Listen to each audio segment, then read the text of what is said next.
नमस्कार, स्वागत है खास राजस्थान में। 25वां दिन है। विद्यार्थी मित्र और पंचायत सहायक संघ को यहाँ पर धरना देते हुए शहीद स्मारक जयपुर से आप रात को 8:30 बजे की ये लाइव तस्वीरें देख रहे हैं। बात करते हैं प्रवीण जी, जो इनके प्रदेश अध्यक्ष हैं। प्रवीण जी, आज रफीक खान भी यहाँ धरने स्थल पर आए, क्या कुछ वार्ता हुई उनसे? आज माननीय विधायक आदर्श नगर रफीक खान जी हमारे धरने में आए जी, और हमें बड़ी खुशी हुई कि सर्दी के, डेंगू के इस मौसम में जो हम यहाँ पिछले 25 दिनों से पड़े हुए हैं, उन्होंने हमारा सुख दुख जाना और हमें भरोसा दिलाया है कि मैं जल्द ही आपकी बात मुख्यमंत्री तक पहुँचाऊँगा। लेकिन हमने उनको 2 कह दिया है कि सर, हमारी बात तो हम मुख्यमंत्री जी के पास जिलों से और CID, IB मीडिया के माध्यम से पहुंच चुकी है, लेकिन हम बात से मानने वाले नहीं हैं।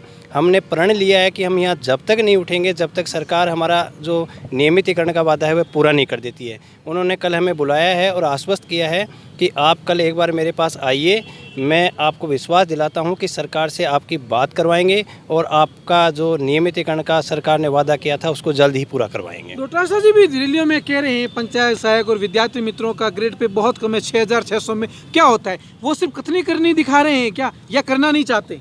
मैं आपको पहले भी बता चुका हूं कि इन्होंने क्या किया कि चुनाव में हमसे वादा किया, उसके बाद जैसे ही सत्ता में आए पुरानी सरकारों की तरह इन्होंने भी यूँ सोचा कि संविदा कर्मियों को धोखा देके और सरकार अपना समय निकाल देगी।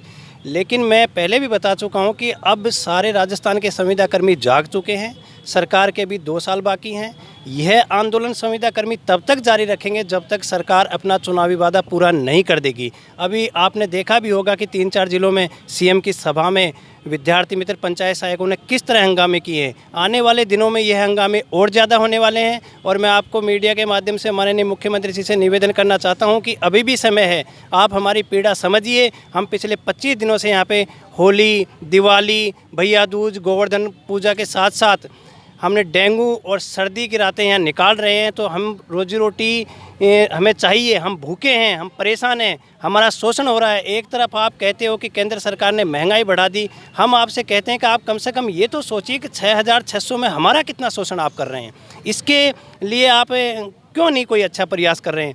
मैं तो उनको यूँ कहना चाहता हूँ कि जो प्रशासन गाँव के संग अभियान चल रहा है, उनमें अगर आपने जल्दी हमारी मांगों पर ध्यान नहीं दिया तो पंचायत सहायक किसी भी पंचायत में सरकार को घुसने नहीं देगा और आपको मजबूर होकर हमारी मांगें पूरी करनी पड़ेंगी। जोधपुर से जिला अध्यक्ष साथ में हमारे जुड़े हैं तरुण जी। तरुण जी, आप CM के गृह क्षेत्र से आते हैं, उसके बाद में भी आप वहाँ दबाव बना नहीं पा रहे, क्यों नहीं मान रहे CM साहब, क्या कारण है आपके? अभी हाल ही में जोधपुर CM साहब पधारे थे, तो उस समय हमारी डेलीगेशन में हम 10 लोग थे, तो हमें प्रशासन ने मिलने नहीं दिया गया। जब हमारा सर्किट हाउस में, तो मुख्यमंत्री मीडिया में चले, वो मुख्यमंत्री जी के हमारा गृह जिला है और हमारे जाय जन्म में है, तो हमारे परिवार के मुखिया हैं। अगर परिवार के मुखिया हमारी बात नहीं सुनेंगे तो कौन सुनेगा? तो हमने ये तय किया कि कैसे भी करके हमारी जो जायज़ बात है वो CM साहब तक पहुँचे। तो हमारे जो साथी थे, हमने नारेबाजी की और नारेबाजी करते हुए हमने सर्किट हाउस में जो माहौल क्रिएट किया था, उस माहौल क्रिएट से प्रशासन भी हमारे बीच में आया और धीरे धीरे मुख्यमंत्री जी भी हमारे बीच में आए थे। तो हमने उनसे एक ही बात की कि साहब, हमने 14 साल इस संविदा शोषण को झेला है, तो आप हमारे मुखिया हो, आप परिवार के मुखिया हो, तो हम आपसे हमारी पीड़ा बताने के लिए आए हैं। अगर आप हमारी पीड़ा को नहीं समझोगे तो कौन समझेगा? तो उन्होंने कहा कि आपका मामला जो है संज्ञान में है। तो साहब, उस समय डोटासरा जी ने भी जो सहमति जताई। मैंने कहा, डोटासरा जी, आप तो विपक्ष में थे, हमारा मामला उठाते, शुरू से उठाते थे, तब तो विपक्ष में थे, तो बिल्कुल सर, मैं ये कहना चाहता हूँ कि जब विपक्ष में थे तो उन्होंने विद्यार्थी मित्रों का मामला उठाया और आज वो बूंदी कल के दौरान बूंदी में भी उन्होंने कहा था कि भाई आपका 6600 वेतन दिया जाता है। तो अब अभी वो सत्ता में है, अगर वो चाहे। उनके साथ में तुरंत वो एक बात भी जोड़ रहे हैं कि 2023 में हमारी नौका को पार लगा दो, तो क्या लगता है वो उसके बाद में करना चाहते हैं? विद्यार्थी मित्र पिछले 14 सालों से ठगा सा महसूस कर रहा है, अब किसी विश्वास और भरोसे पर टिकने वाला नहीं है, क्योंकि हमने वो दिन देखे हैं कि 50-50, 60-60 किलोमीटर में हमने परिवार को किस तरीके से पाला जाता है और इस 6,600 में होता क्या है। मेरी खुद की पत्नी सिलाई करके अपना जीवन यापन करती है। किस तरीके से हम 3 बच्चों को पालन पोषण कर रहे हैं, किस तरीके से हमने परिवार को किस मजबूरी के साथ हम जीवन जी रहे हैं। और मैं जिलाध्यक्ष होने के नाते हमने कई बार अपनी जायज़ बात को सरकार तक पहुंचाने का प्रयास किया। जोधपुर के जितने भी जनप्रतिनिधि हैं उनको घेरने का प्रयास किया, चाहे वो उनके भाई अग्रसेन जी गहलोत हैं, चाहे जो राजेंद्र जी सोलंकी हैं, सुनील परियार हैं और शहीद अंसारी जी हैं। उनको प्रयास किया कि भाई हमारी घर के मुखिया हैं, कम से कम हमारी जायज़ पीड़ा को तो समझे। पिछले 14 साल बात को आप जब बात करते हो तो ये आश्वस्त किया कि भाई आपकी सरकार, ये सरकार आपका काम करेगी। अब किस तरीके से भरोसा करें जब 14 सालों से जिस तरीके से हमारा जो शोषण हो रहा है, उस शोषण के दौरान हम किस तरीके से अपनी बात को आपको बता देना चाहता हूँ कि कोविड-19 के तहत जब कोरोना के दौरान हमने जो रात्रिकालीन गश्त सेवाएं दी, उस सेवा के दौरान पंचायत सहायक गाँव में छिड़काव करता था, पंचायत में नौकरी करता है। में भी ड्यूटियां की है, बिल्कुल रात्रिकालीन सेवा दी। कोई लाभ नहीं, कोई टीए नहीं, कोई डीए नहीं। हमने रात्रिकालीन सेवाएं दी हैं। उस रात्रिकालीन सेवाओं के दौरान हमारी जो ड्यूटी थी सुबह शाम को 6 बजे से सुबह 6 बजे तक हम रात्रिकालीन वहाँ पे सेवाएं देते थे। हमने उम्मीद लगाए बैठे थे कि सरकार हमारी है, क्योंकि सत्ता में लाने वाले विद्यार्थी मित्र पंचायत सहायक है। अगर सरकार हमारी पीड़ा को नहीं समझ रही है तो आज हम ठगा से महसूस कर रहे हैं, क्योंकि हमारे जो प्रदेशाध्यक्ष जी और हमारी जो कार्यकारिणी पिछले 25 तारीख से हमारा जो धरना चल रहा है, दीपावली यहाँ मना दी। अब होली भी मुझे लगता है कि सरकार अगर इसी हठधर्मिता के साथ ये रही तो मुझे लगता है होली भी हमें यही मनानी पड़ेगी। और हमारा परिवार भी यही होली मनाएगा।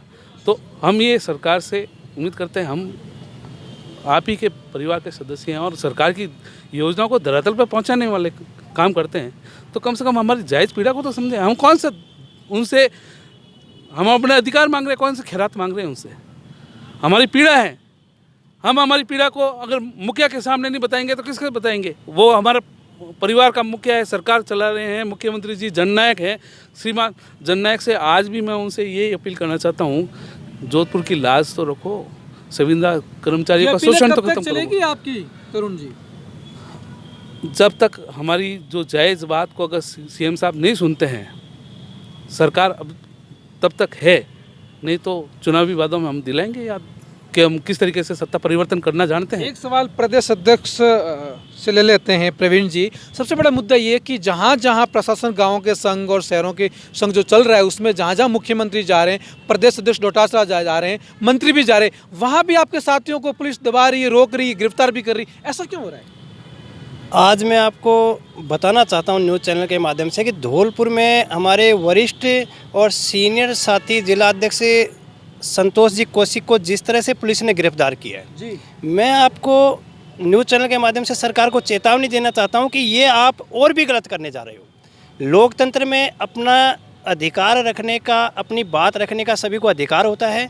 हम शांतिपूर्वक तरीके से, गांधीवादी तरीके से अपनी बात रखना चाहते थे, लेकिन जिस तरह से कौशिक जी को अरेस्ट किया गया है प्रशासन के द्वारा और सरकार की रणनीति के द्वारा, मैं सरकार को चेतावनी देना चाहता हूं कि आगे जो जिन जिलों में माननीय मुख्यमंत्री जी का कार्यक्रम होगा, उनमें आंदोलन और उग्र होंगे और कार्यक्रम बिल्कुल होने नहीं दिया जाएगा जब तक हमारी नियमितीकरण की मांग पूरी नहीं हो जाती। आपको बता देना चाहता हूं कि पिछली सरकार, जब अशोक जी गहलोत साहब की सरकार थी, उस समय मुख्यमंत्री जी ने 22 बार हमें मना किया कि आपका कुछ होने जाना नहीं है। और इन्हीं मुख्यमंत्री जी ने हमारे संगठन के, विद्यार्थी मित्र संगठन के बलबूते पर शिक्षा सहायक भर्ती निकाली। उस भर्ती जो सुप्रीम कोर्ट में लंबित हो गई और उस भर्ती को जब बीजेपी सरकार ने आए तो उस भर्ती को कैंसिल करके विद्यालय सहायक उसको भी स्थगित कर दी, निरस्त कर दी।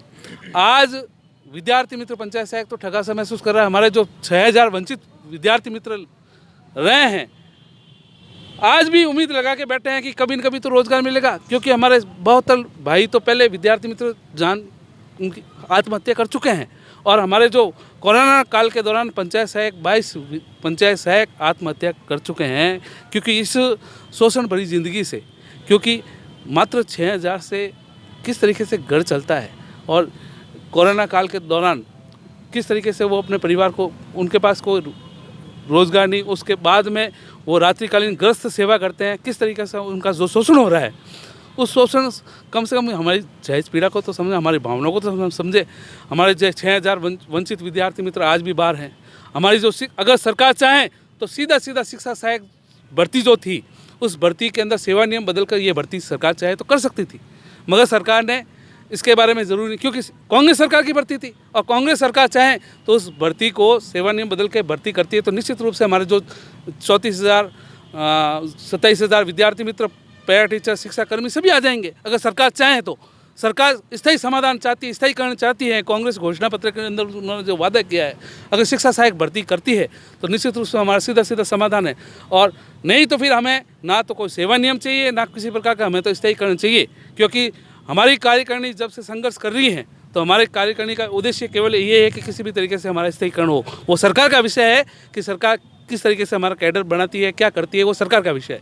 आपके कोरोना में 22 साथी योद्धा थे, उन्होंने अपनी जान गंवा दी, उनको सरकार की तरफ से कोई लाभ मिला? उनके परिवार को, उनके परिवार को सरकार की तरफ से लाभ ये मिला है कि वो जो मेरे भाई हमें छोड़ के चले गए हैं, वो तो चले गए हैं दुनिया से, लेकिन उनके जो परिवार हैं वो आज दर दर की ठोकरें खाने पे मजबूर हैं।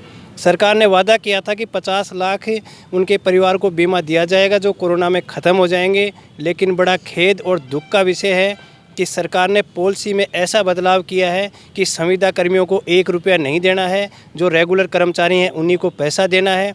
संविदा कर्मी जितने भी राजस्थान में ख़त्म हुए, मुझे नहीं लगता गहलोत सरकार ने एक भी कर्मचारी को 1 रुपया दिया है। सर, आपकी जानकारी के माध्यम से एक बात और बताना चाहता हूँ कि इससे बड़ी दुर्भाग्य क्या होगा कि कोरोना काल के दौरान हमारे जो बौराणु नगर पालिका से जब से बनी है तब से बौराणु पंचायत सहायक हटा दिए गए, आज वो बेरोजगार हैं। आज उनकी परिवार की स्थिति क्या होगी, किस तरीके से उनका घर का चलना होगा, क्योंकि जो सरकार वादा करती है, जो छोटी मोटी मांगे हैं, अब जब उसमें हमें अमल नहीं की जाती तो क्या सरकार हमसे हम उम्मीद लगा के बैठे हैं।